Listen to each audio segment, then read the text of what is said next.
अमेरिकी रक्षा विभाग पेंटागन ने भारत को अहम साथी बताया। तवांग की घटना को चीन की पुरानी आदत बताया। भारत की तारीफ में कहा, भारत स्थिति को अच्छी तरह संभाल रहा है। देश के प्रधानमंत्री नरेंद्र मोदी दुनिया के सबसे ताकतवर नेता माने जाते हैं और इसका ताज़ा उदाहरण हमें देखने को भी मिल रहा है, क्योंकि हाल ही में अरुणाचल प्रदेश के तवांग में भारत चीन के सैनिकों के बीच में हुए टकराव के बाद अमेरिका का बयान आया है।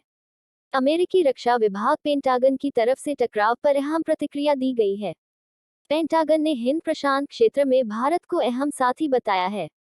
पेंटागन की तरफ से कहा गया है कि यह चीन की आदत में शुमार हो गया है कि वह अमेरिकी साथियों के प्रति आक्रामकता की नीति अपना रहा है। व्हाइट हाउस की तरफ से इस बात पर खुशी जताई है कि चीनी सैनिकों को जल्द समझ आ गई है और वो पीछे हट गए। अरुणाचल प्रदेश के तवांग में 9 दिसंबर को करीब 300 चीनी सैनिक दाखिल हो गए थे। भारतीय सैनिकों ने बड़ी बहादुरी से दुश्मन को उसकी सीमा में धकेल दिया। नरेंद्र मोदी ने जब से प्रधानमंत्री पद की कमान संभाली तभी से दुनिया में भारत डंका बजने लगा है। भारत को दुनिया के तेजी से बढ़ते देशों में गिना जाने लगा है और 21वीं सदी भारत की मानी जाने लगी है। भारत की इसी उन्नति से चीन घबराया हुआ है और अपनी चालबाजी से बाज नहीं आ रहा।